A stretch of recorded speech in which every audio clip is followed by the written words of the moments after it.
He's completely stuck. Everything is so loud. It's an absolute nightmare in Mashmet. Such a huge commotion.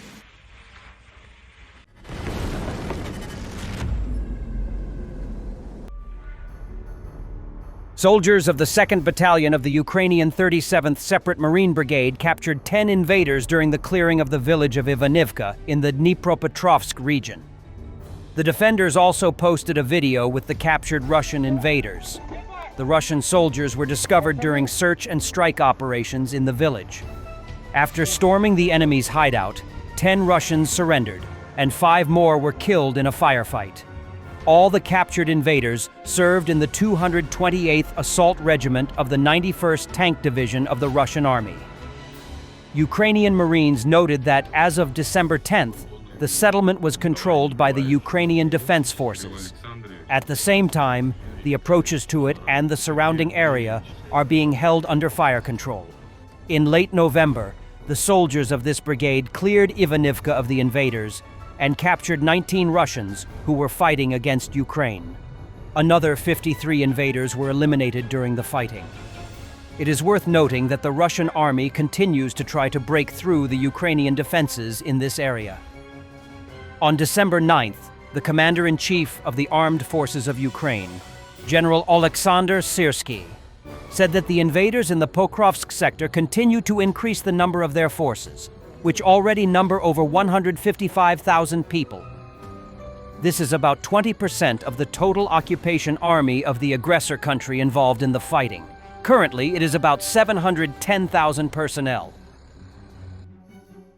And in Pokrovsk, Russia is throwing in reserves. Another assault wave has hit the city, including infantry on quad bikes.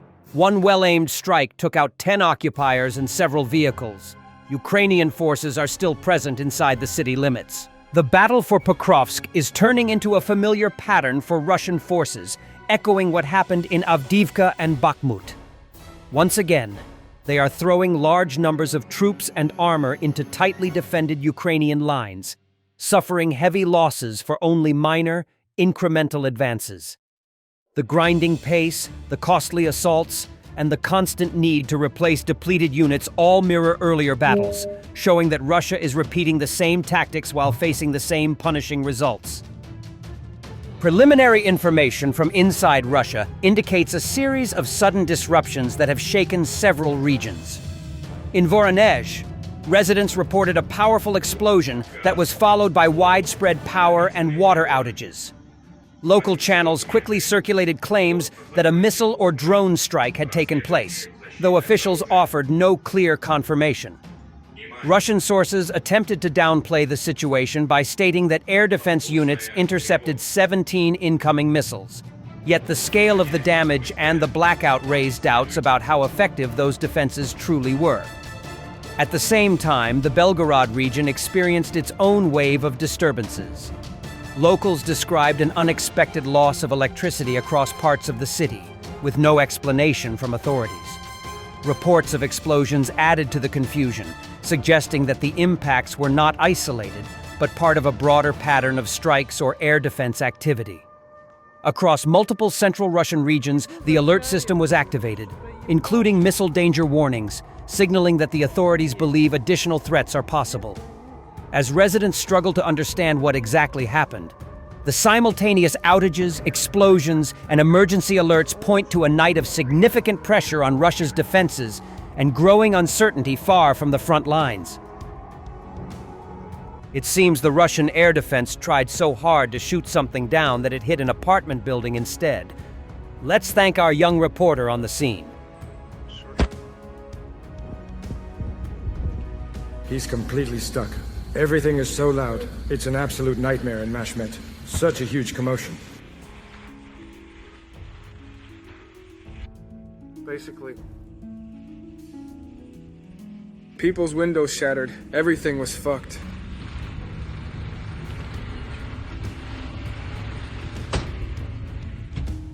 Frightening, frightening.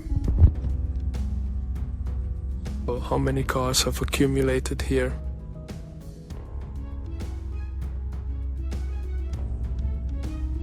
Something fucking hit here. Ukraine launched a mass drone attack against the Russian capital overnight on December 9th to 10th, Moscow Mayor Sergei Sobyanin reported. Russian air defense units have shot down at least 31 unmanned aerial vehicles, UAVs, bound for Moscow, Sobyanin said. Emergency crews are working to clear debris at the crash sites. No casualties or damage have been reported. Sobyanin began reporting attacks on the Russian capital late in the evening on December 9, updating as more drones were allegedly shot down over the city. Explosions were reported in the suburbs of Moscow, according to the Russian Telegram news channel SHOT. Moscow's Vnukovo, Domodedovo, Sheremetyevo, and Zhukovsky airports introduced temporary flight restrictions during the attack, according to Russia's Federal Air Transport Agency, Rosaviatsia. Russian telegram channel Astra reported that PJSC Akron, one of Russia's largest chemical production facilities, in Veliky Novgorod, over 550 kilometers, about 340 miles, northwest of Moscow, reportedly came under a drone attack. Kyiv regularly uses long-range drones to target military and industrial targets in Russia, including oil refineries, weapons factories, and ammunition depots. Ukraine reportedly targeted Moscow with over 30 drones as part of a large-scale attack against Russia on October 27th. The threat of Russian sabotage groups infiltrating Ukraine from Transnistria is growing. Sources in Ukraine's military intelligence tell 24 Canal that Moscow is rapidly stepping up activity in the region to stretch Ukrainian resources and create a new front. Mobilization efforts have intensified, and Russia has already set up drone production and training centers there. These moves aim to boost Russia's presence in the region, destabilize Moldova, and create pressure near Ukraine's southern border. Chur believes this is the start of a new hybrid operation ahead of the 2026 presidential elections.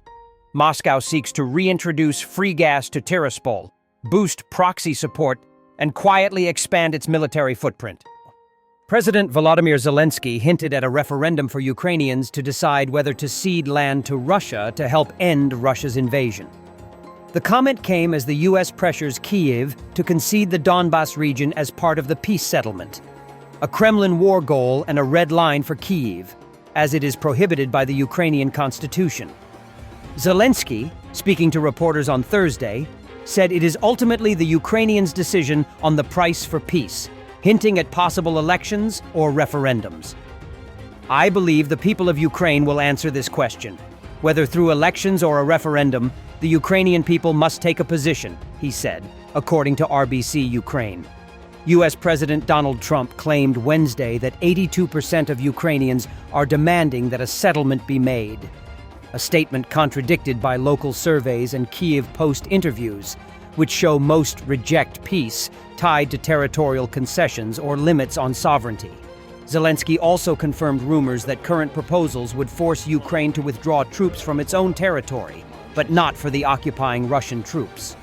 He said the U.S. proposed to have the area designated as a free economic zone, or demilitarized, according to the Kremlin. However, Zelensky said key issues remain unresolved, including who would control the zone, how monitoring would work, whether Russian troops would pull back equally, and how to prevent infiltration by Russians posing as civilians. Thanks for watching, and don't forget to subscribe. Also, if you want to support Warthog Defense, please become our member and get early access to new videos, exclusive members-only videos, and become administrator in comment section. The membership link is in the description. Rescues every day. We had a guy last week, it's 6 rescues in 6 days. You know, he's doing the job every day.